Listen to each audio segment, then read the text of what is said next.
Good morning, dear students. I hope you all are fine with your families at your homes. Now, in this video, we will start with reaction with water. हम metals की reactions पढ़ रहे थे बेटा, metals and non-metals की. अब हम पढ़ेंगे how they react with water. Water के साथ वो किस तरह से react करते हैं. Let us see how metals and non-metals react with water.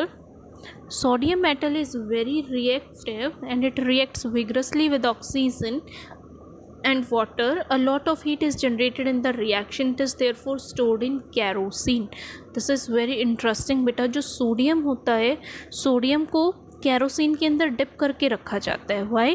क्योंकि सोडियम जो होता है बेटा वो बहुत विग्रसली वायलेंटली रिएक्ट करता है ऑक्सीजन और वाटर के साथ. दैट्स वाई उस रिएक्शन को प्रिवेंट करने के लिए, जिसके अंदर बहुत ज़्यादा हीट रिलीज़ होती है, उसको प्रिवेंट करने के लिए उसको कहाँ रखा जाता है बेटा? कैरोसिन ऑयल के अंदर जो है वो रखा जाता है. Okay, now activity 4.5.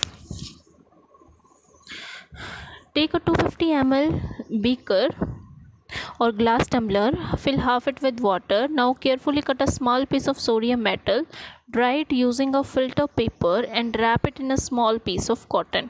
हमें क्या करना है? एक बीकर लेना है, उसमें 250 ml जो है वो पानी भरना है.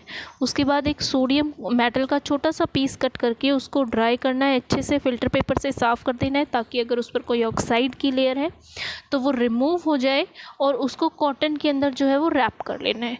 उसके बाद हमें जो सोडियम का पीस है कॉटन में रैप किया हुआ उसको बीकर में डाल देना है. तो हम क्या देखेंगे? जब when the reaction stop touch the beaker, उसमें रिएक्शन होनी स्टार्ट हो जाएगी बेटा.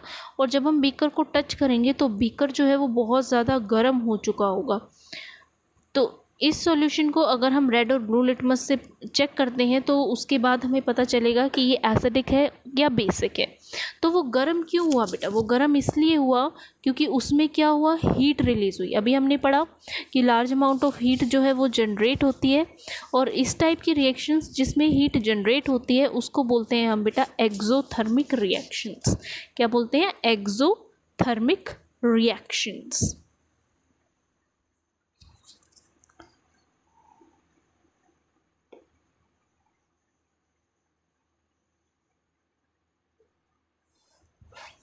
उसके बाद आता है बेटा, you observe that sodium reacts vigorously with water, some other metals do not do so. For example, iron reacts with water slowly. Generally non metals do not react with water, though they may be very reactive in air. Such non metals are stored in water. For example, phosphorus is very reactive non metal. It catches fire if exposed to air. To prevent the contact of phosphorus with atmospheric oxygen, it is stored in water. तो क्या होता है बेटा? सारे के सारे जो metals हैं वो इतनी विगरसली जो है वाटर के साथ नहीं रिएक्ट करते हैं. कुछ एक बहुत स्लो भी करते हैं, जैसे कि आयरन है. जो नॉन मेटल है वो जनरली वाटर के साथ रिएक्ट नहीं करते हैं, एयर के साथ रिएक्ट करते हैं, जैसे कि फॉस्फोरस. और फॉस्फोरस को जो है वो बेटा पानी के अंदर स्टोर करके रखा जाता है ताकि वो एयर के साथ कांटेक्ट में ना आ पाए और वो एयर के साथ रिएक्ट ना कर पाए.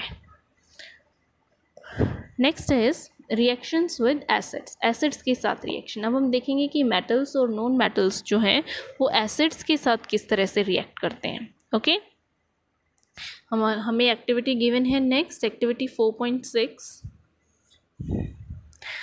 Take samples of metals and non-metal listed in table 4.5 in a separate test tube and label them as A, B, C, D, E and F. हमें क्या करना है बेटा? मेटल्स और नॉन मेटल्स लेने हैं जो हमने 4.5 में टेबल 4.5 में हमने मेंशन किया था बेटा.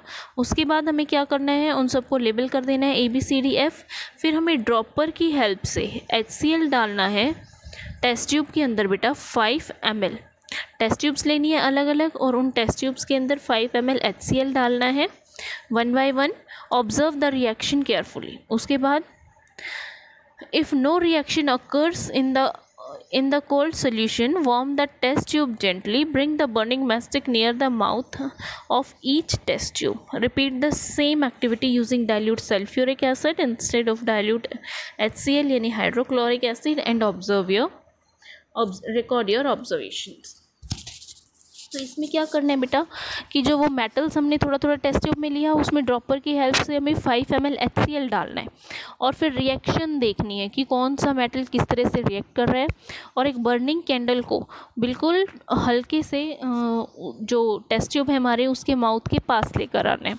तो उसमें हमें क्या ऑब्जर्व होगा, there will be a popping sound. Popping sound जो है वो हमें लाइट स्पार्कलिंग के साथ ऑब्जर्व होगी। मैंने पहले भी आपको बताया था कि कौन सी गैस की कैरेक्टरिस्टिक्स होती है बेटा, ये हाइड्रोजन गैस की कैरेक्टरिस्टिक होती है। यानी जब वो एसिड्स के साथ रिएक्ट करते हैं तो उनमें क्या रिलीज़ हो रहा होता है, हाइड्रोजन गैस जो है वो रिलीज़ हो रही होती है।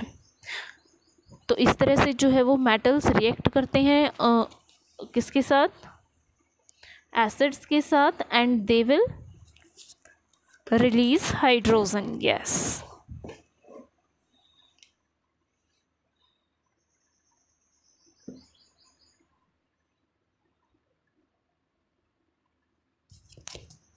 Is there a difference in the way metals and non-metals react with acids? What could be pop sound in some cases be due to when a burning matchstick is brought near to the mouth of the test tube? क्या सारी metals और non metals बेटा एक जैसे react किए और कुछ cases में पॉपिंग साउंड आपको क्यों सुनाई दी? You must have found that non metal generally do not react with acids. जो नॉन मेटल होते हैं बेटा वो जनरली एसिड्स के साथ रिएक्ट नहीं करते हैं, लेकिन मेटल्स जो हैं वो रिएक्ट करते हैं एसिड्स के साथ और हाइड्रोजन गैस को रिलीज़ करते हैं। और वो हाइड्रोजन गैस जो है एक पॉपिंग साउंड के साथ जो है वो बर्न करती है and with little sparkling. You must have noticed that copper does not react with dilute hydrochloric acid even on heating, but it reacts with sulfuric acid. और जो कॉपर होता है बेटा, कॉपर HCl से रिएक्ट नहीं करता है, वो सल्फ्यूरिक एसिड से रिएक्ट करता है। वाई? बिकॉज इनकी जो रिएक्टिविटी सीरीज़ आप करेंगे हायर क्लासेस के अंदर बेटा, इनके रिएक्टिव नेचर के अंदर जो है वो डिफरेंस होता है। ओके, उसके बाद आता है आपका रिएक्शन विद बेसिस। ये जो है हम वो नेक्स्ट लेक्चर में करेंगे। आज के लिए इतना ही काफ़ी है। Thank you and have a good day.